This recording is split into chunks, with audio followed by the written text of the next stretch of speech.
Hello everyone, स्वागत है students आप सभी का अपने यूट्यूब चैनल पे। तो स्टूडेंट्स आज का हमारा टॉपिक रहेगा आइगन वैल्यू से रिलेटेड क्वेश्चंस डिस्कस करना। ठीक है, तो सबसे पहले तो हम जितने भी आइगन वैल्यूज़ निकालने के जो मेथड है वो हम डिस्कस कर चुके हैं, लिंक डिस्क्रिप्शन में है। तो सबसे पहले आप वो वीडियो देख लें, फिर क्वेश्चंस करने में आसानी होगी। ठीक है, वैसे यहाँ पर मैं रिविज़न कराता रहूँगा उन मेथड्स को। तो सबसे पहला क्वेश्चन है कि the eigenvalue of matrix, ये मैट्रिक्स दी हुई है आर दिस। ठीक है, ये जेम में आया वो क्वेश्चन है। आपको आइगन वैल्यूज ऑप्शंस में दी हुई हैं, ठीक है, और मैट्रिक्स दी हुई है। तो हम कैसे फाइंड आउट करते हैं? तो वहाँ पे मैंने एक मेथड डिस्कस किया था कि सबसे पहले आप चेक करो कि कोई मान लो फर्स्ट रो के अंदर अगर पहली एंट्री आपकी अकेली नॉन जीरो आ रही है, या आप ये बोल सकते हो ith रो के अंदर या कॉलम के अंदर अगर ith entry only non zero entry हो तो वो हमेशा आइगन वैल्यू बनती है। देखते हैं, जैसे कि अगर आप फर्स्ट रो में देखें तो जो फर्स्ट एंट्री है, ठीक है, मैंने बोला ith रो या ith कॉलम के अंदर ith एंट्री अकेली नॉन जीरो होनी चाहिए। ठीक है, तो आप फर्स्ट अगर रो को चेक करें तो पहली एंट्री यहाँ पे नॉन जीरो हो रही है, बाकी सारी की सारी क्या हो रही है, जीरो हो रही है। तो इस केस में आप बोल सकते हो कि वो अकेली नॉन जीरो एंट्री उस रो या कॉलम के अंदर क्या होगी, आइगन वैल्यू बनाएगी। यानी कि 2 इसकी आइगन वैल्यू बनने वाली है, 100% श्योर है। ठीक है, तो आप देख सकते हो 2 इसमें भी नहीं है, ठीक है जी, और 2 इसमें भी नहीं आ रहा। ठीक है, अब चलते हैं थर्ड रो में। ये देखो फोर्थ रो है, फोर्थ रो में देखो, फोर्थ रो है और फोर्थ ही एंट्री है, फोर्थ रो फोर्थ एंट्री और अकेली नॉन जीरो बन रही है। यानी कि 1 भी इसके पास क्या बनने वाला है स्टूडेंट्स, आइगन वैल्यू 100% श्योर बनेगा। तो आप देख सकते हो इस ऑप्शन के अंदर 1 है, इस ऑप्शन के अंदर 1 नहीं है। ठीक है, यानी कि हमने एक मेथड यहाँ पे अप्लाई किया और हमारा काम चल गया। तो हमारा मेथड कौन सा था, ith रो या कॉलम के अंदर अगर ith एंट्री अकेली नॉन जीरो हो तो वो आइगन वैल्यू हमेशा बनेगी। अदरवाइज और भी बहुत सारे मेथड हैं, आप वो वीडियो चेक कर सकते हो। तो ये 3 ऑप्शन नेगलेक्ट हो गए, एक ऑप्शन आपका बच गया। ठीक है जी, अब चलते हैं नेक्स्ट क्वेश्चन पे। अब क्या होता है, कई बार आपको एक मैट्रिक्स दी जाएगी, उसकी आइगन वैल्यूज के बारे में बता दिया जाएगा, लेकिन आपसे जो आइगन वैल्यू पूछी जाएंगी वो इस तरह की मैट्रिक्स बना के आपको दी जाएगी। तो वहाँ पे आपने ध्यान रखना है कि अगर ए और बी अगर आपको 2 मैट्रिक्स दी जाती है, उनका कम्बिनेशन करके अगर आपको मैट्रिक्स बना के आइगन वैल्यू पूछी जाए, वहाँ पे आपने ये मेथड नहीं लगाना। आप ये जो मेथड लगाओगे कि जब ए के बारे में दिया हो और ए के अंदर पॉलिनोमियल आ रहा हो, ठीक है, ए के अंदर पॉलिनोमियल आ रहा हो, तो ही आप ये मेथड अप्लाई करते हैं। कैसे, जैसे यहाँ पे आपको एक मैट्रिक्स दी हुई है 3x3 मैट्रिक्स, ट्रेस उसका है 3 और डिटर्मिनेंट है 2। अब देखो ट्रेस और मैट्रिक्स का डिटर्मिनेंट होता है वो आइगन वैल्यूज के साथ कैसे रिलेट करता है कि जो ट्रेस जो होता है आपका वो क्या होता है, आइगन वैल्यूज का सम होता है। ठीक है, और जो डिटर्मिनेंट होता है वो क्या होता है, आइगन वैल्यूज की प्रोडक्ट होता है। ये भी आप ध्यान रख सकते हो। तो इनडायरेक्टली आपको ट्रेस और डिटर्मिनेंट की फॉर्म में भी आइगन वैल्यूज दी जा सकती हैं। ठीक है, फिर हम बात करते हैं कि 1 is the eigenvalue of A, एक आइगन वैल्यू उसने एक ही दे दी, लेकिन ये जानना चाह रहा है कि a² - 2i की आइगन वैल्यूज क्या होगी। तो इस केस में आपने पहले ध्यान रखना है कि ए मैट्रिक्स दे करके जो मैट्रिक्स बनाई हुई है वो ए का पोलिनोमियल ही होना चाहिए। मीन्स ए की फॉर्म में आपको पोलिनोमियल जैसे a² - 2i, कहीं बी दे करके इसमें बी नहीं आना चाहिए, अदरवाइज आप ये मेथड अप्लाई नहीं कर सकते। ठीक है, जैसे कि अगर ए आपको मैट्रिक्स दी हुई है, इसकी आइगन वैल्यू लैम्डा है, अगर आपको a की पावर n की, जहाँ पे ये इंटीग्रल पावर है, तो आप कैसे निकाल सकते हो, lambda two the power n eigen value होगी। ठीक है, ये मेथड हम अप्लाई कर सकते हैं जब एक मैट्रिक्स देके उसके पोलिनोमियल के बारे में पूछा जाए। ठीक है जी, तो चलिए क्वेश्चन करते हैं। 1 आइगन वैल्यू दी हुई है a की। अब इस 1 आइगन वैल्यू ऑफ a के कोरस्पोंडिंग a² - 2i की बात करें तो हम क्या करेंगे, जैसे कि यहाँ लैम्डा आइगन वैल्यू बन रहा था तो a की पावर n में लैम्डा की पावर n कर दिया हमने, तो मैं 1 भी पुट करूँगा ना इसमें कि 1 के कोरस्पोंडिंग a² - 2i का आइगन वैल्यू क्या होगी, तो वो पुट करो यहाँ पे, जैसे यहाँ पे डायरेक्टली पुट ही किया हुआ था। तो 1² - 2 और आइडेंटिटी के पास तो 1 ही होता है, ठीक है। तो 1 माइनस 2 कितना हो गया, -1, यानी कि इसकी 1 वैल्यू जो आइगन वैल्यू है उसके कोरस्पोंडिंग a² माइनस 2i के पास एक आइगन वैल्यू कौन सी होगी, -1। तो आप देख पा रहे हो यहाँ पे भी -1 नहीं है, यहाँ पे भी -1 नहीं है, दो ऑप्शन आपके नेगलेक्ट हो चुके। अब वहाँ पे जो गलती होती है एग्जाम के अंदर वो क्या होती है कि देखो ट्रेस और डिटरमिनेंट जो दिया हुआ है वो हमें किसका दिया हुआ है, ए का दिया हुआ है, ठीक है। हम गलती क्या करते हैं कि ठीक है जी इनमें से ऑप्शन आएगा, हम क्या करते हैं इनका सम करने लग जाते हैं और हमारे माइंड में ये होता है कि ये इसी से काम चल जाएगा, लेकिन ऐसा नहीं होता। ये जो आइगन वैल्यू हमें चाहिए a² माइनस 2i की ही चाहिए, ठीक है। तो यहाँ से अब देखो दो ऑप्शन हमारे पास बच गए। अब जो दूसरा मेथड है, सॉरी दूसरा जो आइगन वैल्यू निकलेगा वो किस तरह से निकलेगा, एक आइगन वैल्यू -1 का पता चल गया, ऑप्शन आपके पास बच गए 2। अब यहाँ पे एक ट्रिक और लगा सकते हो जो कई बार आपका आइडिया लग जाता है, ठीक है, कि आइगन वैल्यू जो होती हैं वो रियल, अगर आपने सुना होगा कि अगर रेशनल कोफिशिएंट्स आए तो वहाँ पे अगर कंजुगेट जो आइगन वैल्यू होती हैं या रूट्स जो होते हैं वो क्या आते हैं, कंजुगेट पेयर में आ जाते हैं, ठीक है। तो वो आइडिया यहाँ पे आई थिंक लग रहा है। जैसे कि अगर आप इसकी बात करो, इसका कंजुगेट क्या होगा, 2 माइनस आयोटा -1, ठीक है।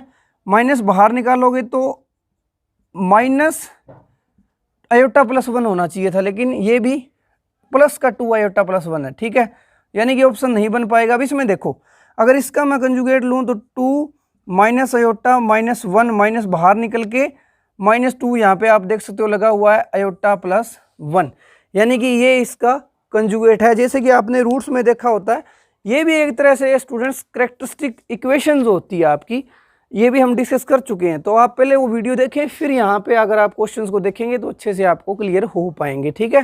तो जो आइगन वैल्यूज होती हैं वो क्या होती हैं, कैरेक्टरिस्टिक इक्वेशन के, जो मैट्रिक्स की कैरेक्टरिस्टिक इक्वेशन बनेगी उसके रूट्स होते हैं, ठीक है।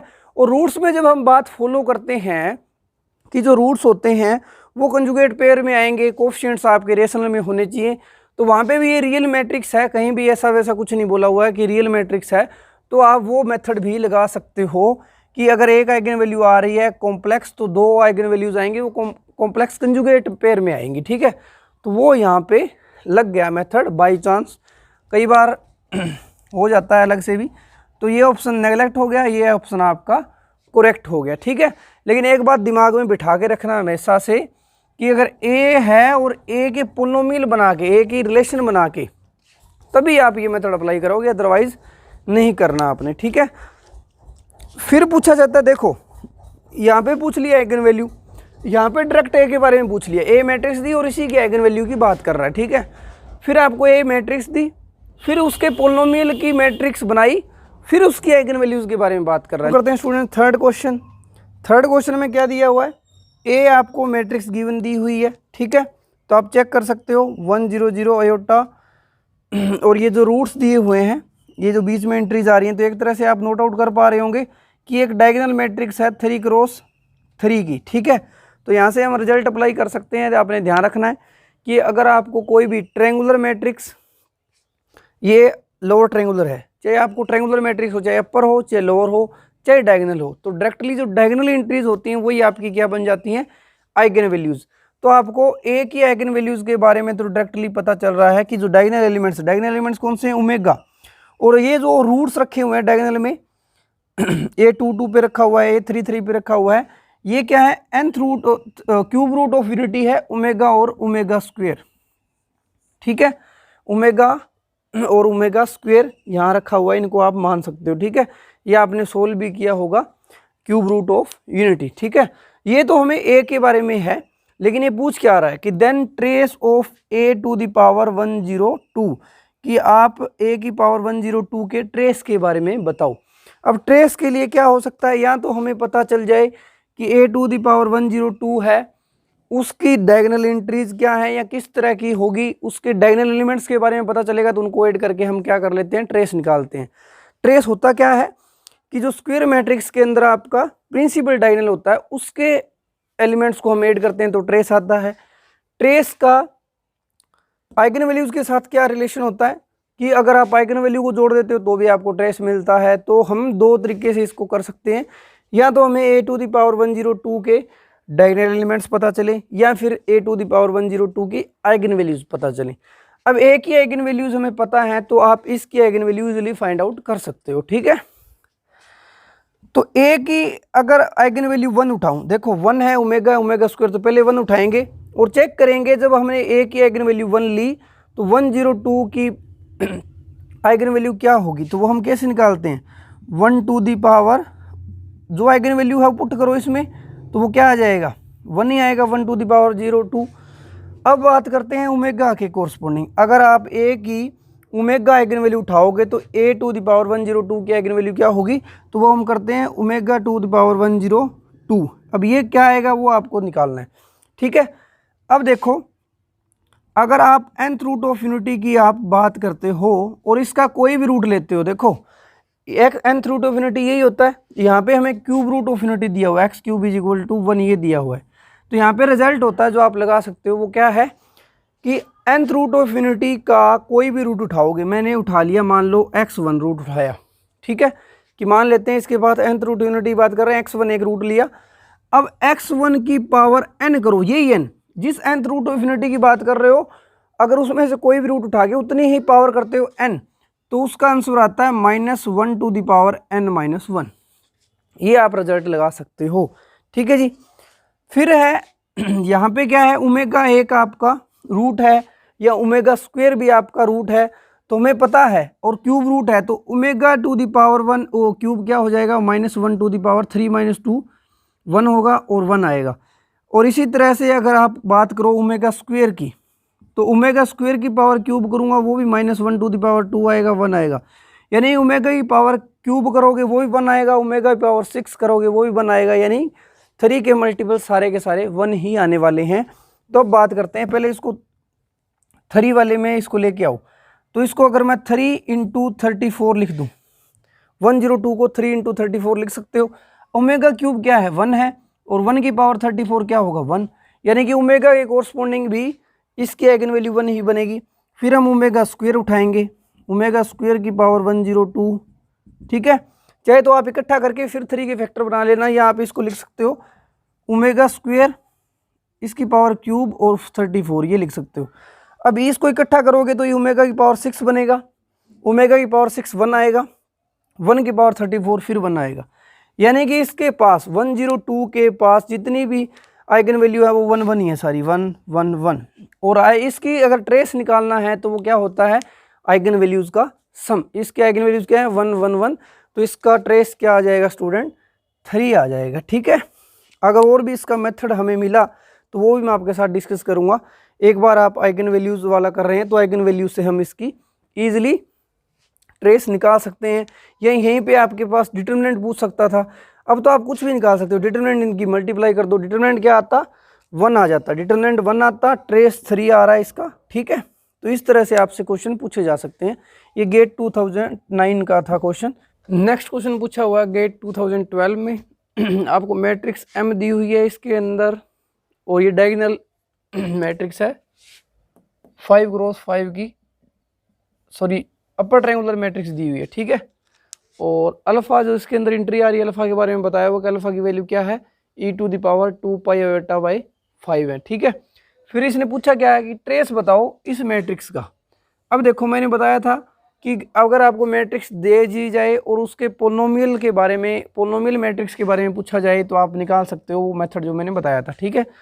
तो यहाँ पे मेथड बहुत सारे हैं, 2-3 मेथड आप अप्लाई कर सकते हो, ठीक है। तो इसमें से पहला मेथड जो आप कर सकते हो वो है, अब इसने पूछा है ट्रेस किसका, आई आइडेंटिटी मैट्रिक्स M² इसका पूछा है, ठीक है।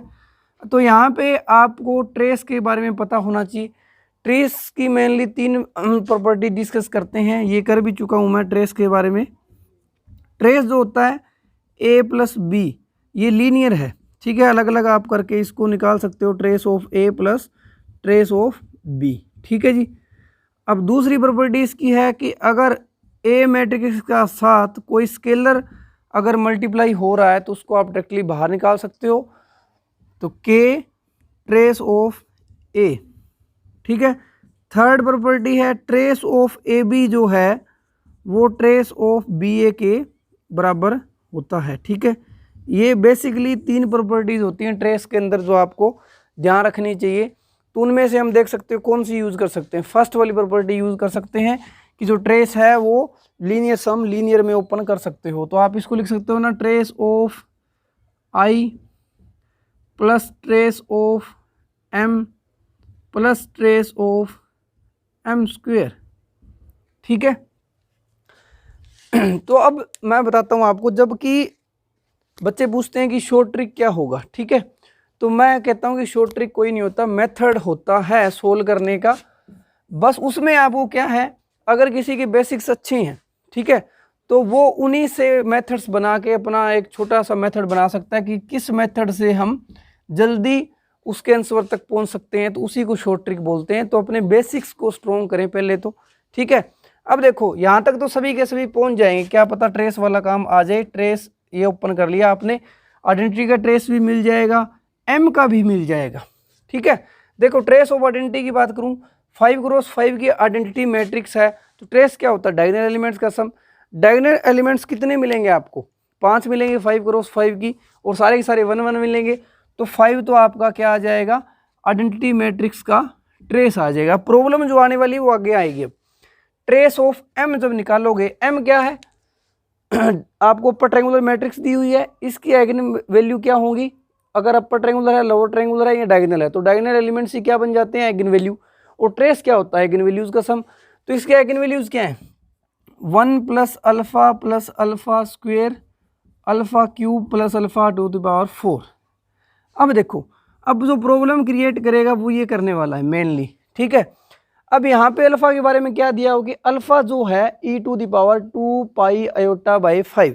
अब यहाँ पे आपको पता होना चाहिए थोड़ा सा nth रूट ऑफ यूनिटी के बारे में कि x to the power n क्या होता है, 1 है, ठीक है। हम निकालते कैसे nth रूट ऑफ यूनिटी, कि अब हमें x चाहिए, यहाँ से मेनली x चाहिए होगा, तो x कैसे निकालोगे, x to the power n, इस 1 को मैं लिख सकता हूँ e to the power 2k pi iota, ठीक है। यानी कि 2 का मल्टीपल होना चाहिए कुछ पाई आयोटा, या 2 पाई आयोटा का आप ये लिख सकते हो कि k time multiple of 2 pi iota, ये लिख सकते हो, ठीक है। अब x की वैल्यू निकालोगे तो e to the power 2k pi iota by n, जहाँ पे आपको पता चलता है कि कौन सी nth रूट यूनिटी का ये आपको दिया हुआ। अब देखो अल्फा क्या है, 2 पाई आयोटा बाय 5, यानी k की जगह इसने 1 ले लिया, और k की कंडीशन यहाँ क्या होती है, k की कंडीशन होती है यहाँ पे 0 1 अप टू n-1 तक ये चलता है, ठीक है।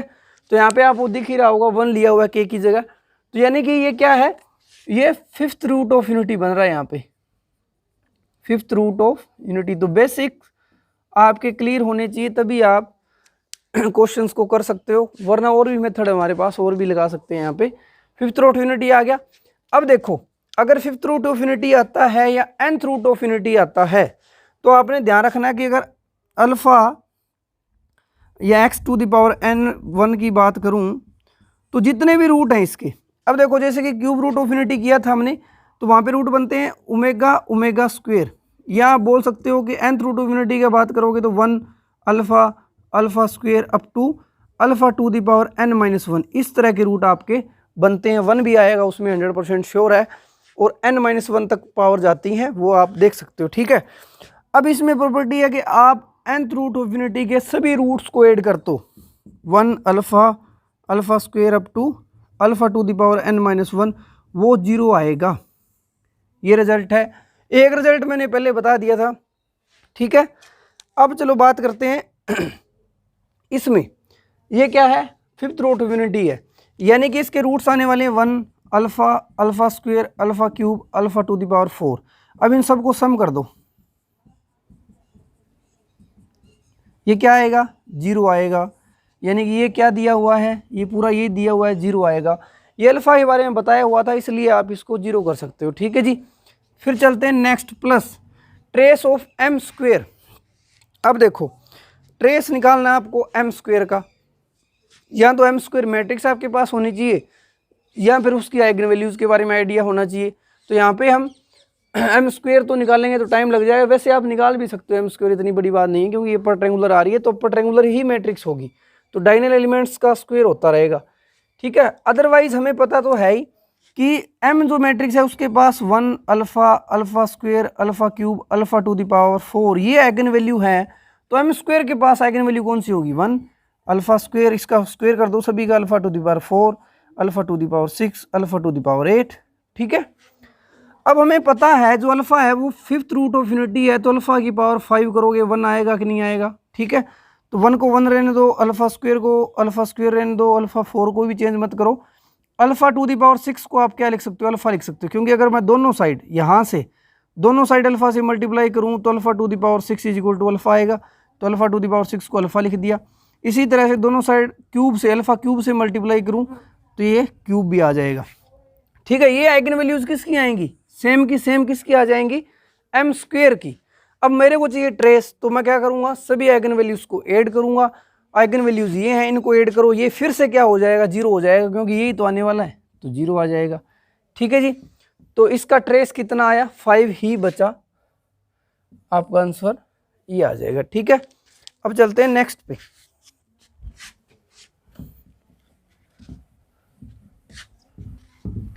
तो ये ट्रेस वाली प्रॉपर्टी याद रख सकते हो, और nth रूट ऑफ यूनिटी के बारे में भी आपको थोड़ा आइडिया होना चाहिए।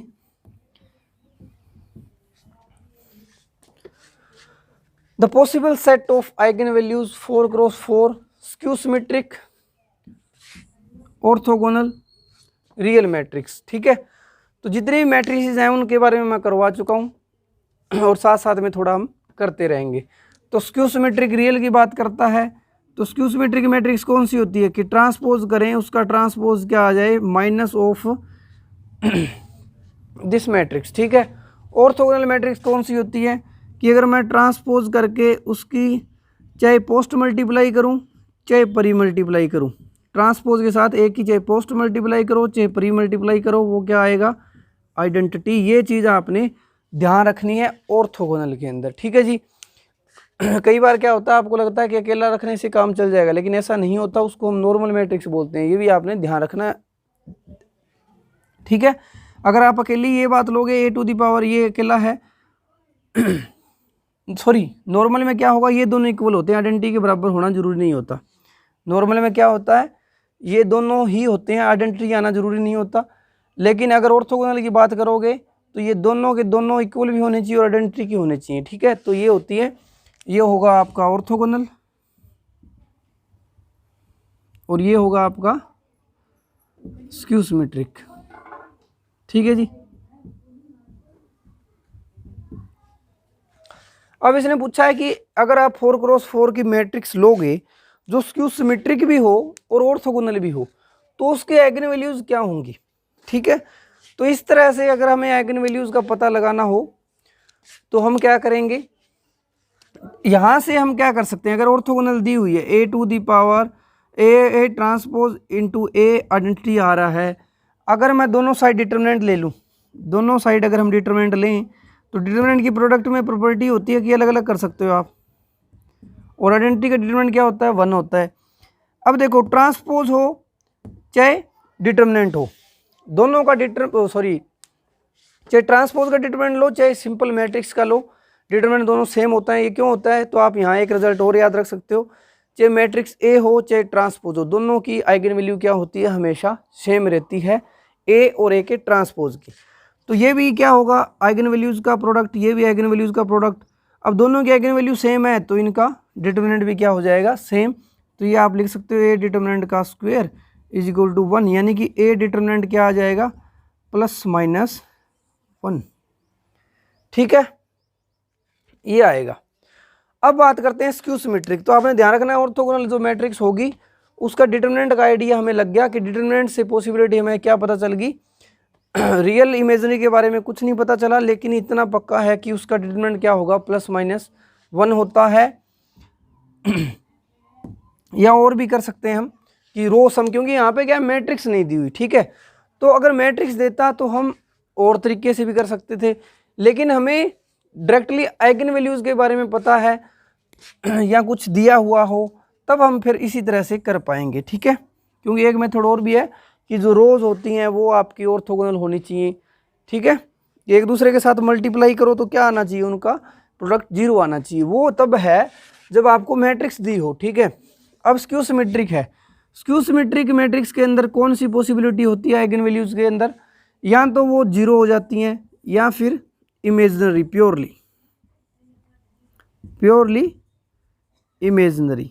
अब देखो स्क्यू सिमेट्रिक के पास दो पॉसिबिलिटी हैं, या तो क्या होगी उसकी आइगन वैल्यू 0 होगी या फिर प्योरली इमेजिनरी होगी। उसी के साथ ये दोनों इकट्ठे दिए हुए हैं कि स्क्यू सिमेट्रिक भी हैं ऑर्थोगोनल भी हैं। देखो अब 0 तो आ नहीं सकता, क्योंकि अगर ये 0 आइगन वैल्यू में घुस गया तो वो तो इसके डिटरमिनेंट को 0 बना देगा, प्लस माइनस तो रहने नहीं देगा, यानी कि ये नहीं आने वाला। प्योरली इमेजिनरी पकड़ो किस ऑप्शन में आपको दिया हुआ है, ठीक है। तो यहाँ पे प्योरली इमेजिनरी नहीं है, या तो 0 अगर रियल बनेगा तो 0 बनेगा, अदरवाइज प्योरली इमेजिनरी। तो यहाँ पे प्लस माइनस 1 बन रहा था, यहाँ पे बन रहा है, यहाँ पे 0 और प्लस माइनस आयोटा इकट्ठा हो ही नहीं सकता, क्योंकि डिटरमिनेंट क्या होगा ऑर्थोगोनल मैट्रिक्स का, प्लस माइनस 1, तो ये भी कैंसिल हो गया। ऑप्शन बचा आपका ए, ठीक है जी। गेट 2013 में पूछा हुआ था, तो आपने जो भी कंसेप्ट अप्लाई करना है वो अकॉर्डिंग टू गिवन कंडीशन या स्टेटमेंट पे ही चल के करना होता है, ठीक है। कौन सी डेफिनेशन आपने यहाँ अप्लाई करनी है वो भी क्वेश्चन के अकॉर्डिंग हम कर सकते हैं, ठीक है जी।